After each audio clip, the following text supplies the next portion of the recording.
saying to me, a lot of times when you defend yourself, you're kind of judge, jury, and executioner. It's a lot of responsibility, because if someone calls you a name and you break their arm, you sentence them to however many months in a cast for simply, providing an insult, like that kind of thing. So you have a responsibility to mirror back something that's appropriate with the hope that maybe, whatever they receive due to their own actions, maybe there will be a learning experience for them.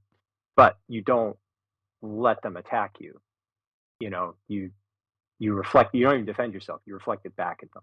Is kind of the way he would explain it. So So you're describing a system where yeah. somebody's gone through rigorous training to be in that mindset, and even in the moment where they don't actually remember, I'm coming. I'm. No one ever stops and goes, "Okay, you're hitting me in the face. I guess I'll come from sadness and compassion now and kick your ass." It's almost always going to be that there's the person who could kill someone with one stroke, a lethal blow to the side of the throat and break their neck, or chooses in the moment to just disable them and break their arm. Like the lesser and the training, the compassion, the love that was built there, the free flowing love that they've experienced throughout their mindset training in terms of why are you in martial arts in the first place. My favorite Miyagi quote is, object of karate not to hit, Daniel-san, object of karate to not get hit, you Hmm. know? And so when you're thinking in terms of other human beings, you have to be completely compassionate with yourself first. You know, that that whole idea of who you are and who you're going to be, it's an abject failure, for people who go their whole life studying. It's like, for instance, the Dalai Lama. One of my favorite sayings that he has is that one of the greatest failures for him in his life is to become angry. Totally human response, right? But this is a human being whose entire gift to the world is to be the holder and the generator for the entire population of the world, for going on 8 billion people of love and peace and, you know workability and all that stuff. So it, he laughs when he says it. The greatest single failure is when I become angry. He's lost control of his ability to presence love in that moment. And he's got no, Buddhists, they're crazy people, okay? They believe that they can chant and that they can pray and that they can cause something to happen a half a world away. Or they can sit at a gas pump like they did several times in the 1970s. And in protest to how things are going in the world, they do something unthinkable for most human beings. But that self sacrifice in that moment is to interrupt what the rest of us are doing. And sometimes it has to go to that level, sometimes, right? Hmm.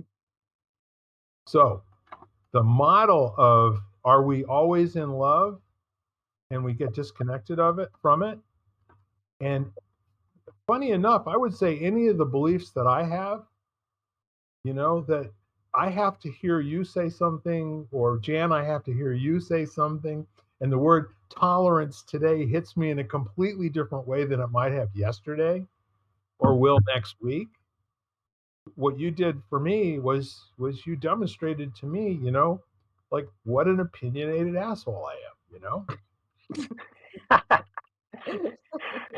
We And all I have gusts of that at times. and I get to unconceal that for a moment. And guess what? I didn't die, did I? Nope. Or did we? Yeah. So if we all lightened up just a little bit, I have this really remarkable friend. I'm going to say his name. It's just Eric Dobby. You don't know Eric. Jan, there's a good possibility you'll probably get to meet him with the networking that you're doing.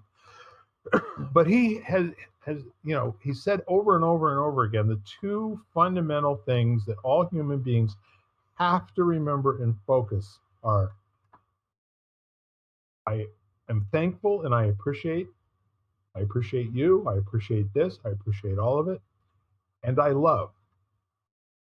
I love you. I love this. I love all of it. And that people who work out and create a body that is up to any task that comes up out on the streets, who start out every day being thankful for having woken up into a life that they love, they've got an edge over people that don't think that way. And that's kind of an interesting belief system in my book. And the neat thing about belief systems is they're very personal.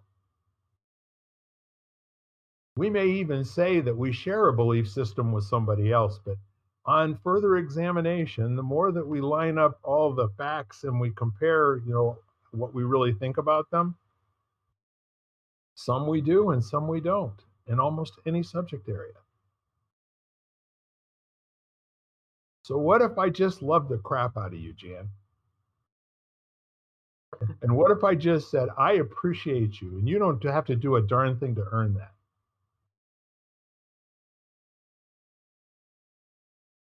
She's thinking. No, not at all. I'm not really thinking.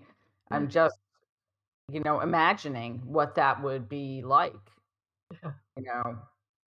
Well, just saying it made me feel pretty damn cool, I'll tell you that. Yeah, and I'm just feeling it, which is why I wasn't thinking. I was just like feeling Right. it and saying, okay, okay, great, you know. Takes the pressure off, obviously. There's no there's this cohesiveness to existence. It's almost like the question becomes, we've had all this time in this culture, going back to the Romans, to borrow, Ken's statement from earlier, without really growing very much. And that's, in my opinion, the language of things. Things acting on things. How would people engage with each other? How would human beings behave and speak to each other? And not just the ones that have earned your trust, not just the ones that you have, through experience, learned are safe to take chances and be risky with.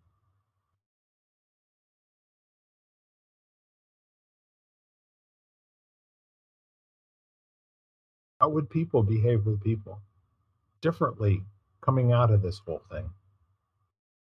Where's the good? Where's the gold?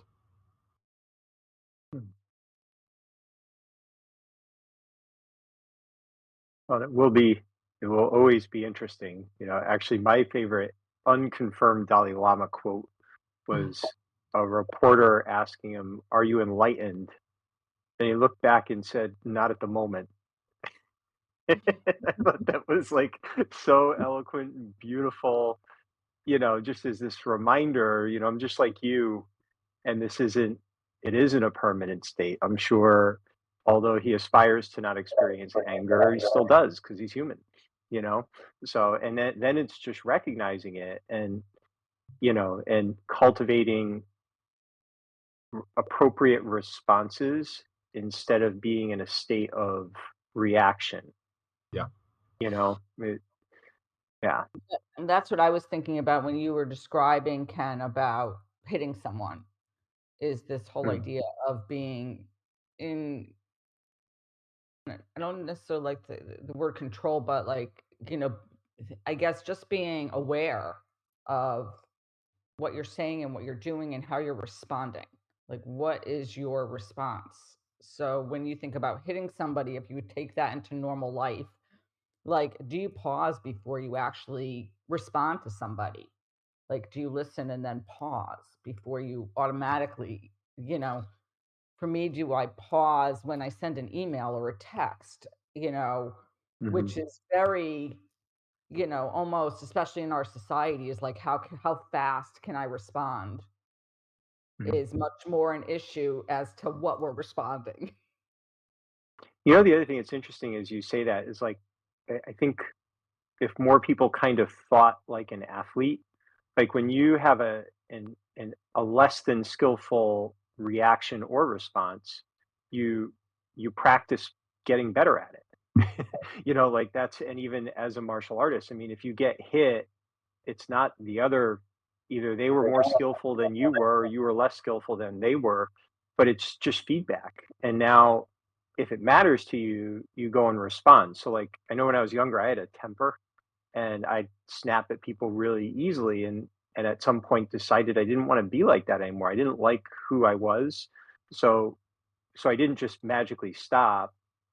I would I would reframe experiences that I had where I wasn't as skillful as I wanted to be, and I imagined how I could have done it better and practice doing it better the next time. And so how many times do we don't really think intentionally about it. So we're reacting in situations and we just keep reacting because we don't stop and say, wait a minute, maybe I could learn to take 3 breaths before sending the email back or what. So you just keep doing the same pattern. Well, that's why I had somebody say to me a long time ago, and I still do this to this day. It was many, many years ago that if somebody sends you an email that kind of like, rubs you the long way or something, is Mm, I might write it, but that's the gift of pushing the button send is you do not have to send it right away. yeah. So I'll usually hold it till like, till the next day or much later in the day and reread it and see if I would have reframed it or rephrased it differently than originally I was going to, how I responded. And I think that that's the gift. I mean, Mm, in a way, we're not in a situation, thankfully, where we have to hit somebody necessarily. So mhm, you don't need to necessarily say everything that we're thinking and comes out of our mouth or react that way. mhm. Same thing with email and text, which is what I love because you can train yourself to sit there and say, okay, I'm going to pause. It's funny too. I remember having a conversation with someone about that a couple years ago, and it had never occurred to them. Like that they didn't have to just respond and hit send. That was just what they did. And they had to sit with it and then retrain themselves to do what you're saying. And it wasn't easy. So again, it was like, now you're back into they were moving through the world as best they could based on what they knew until someone else offered something that they hadn't thought of previously and they were open to it, and it was challenging, so they had to practice it, and improve it slowly over time. So how much Bill emphasis is there on that idea of intention, practice, and not magically just being better at something, but having to do this the hard work. Well, you know see, the whole thing about being a human being is we have 80,000 plus or minus thoughts a day. Most of them are not our most inspired thinking. And some of them actually have this mechanism called a trigger, where there's a response that you don't have a choice to react to.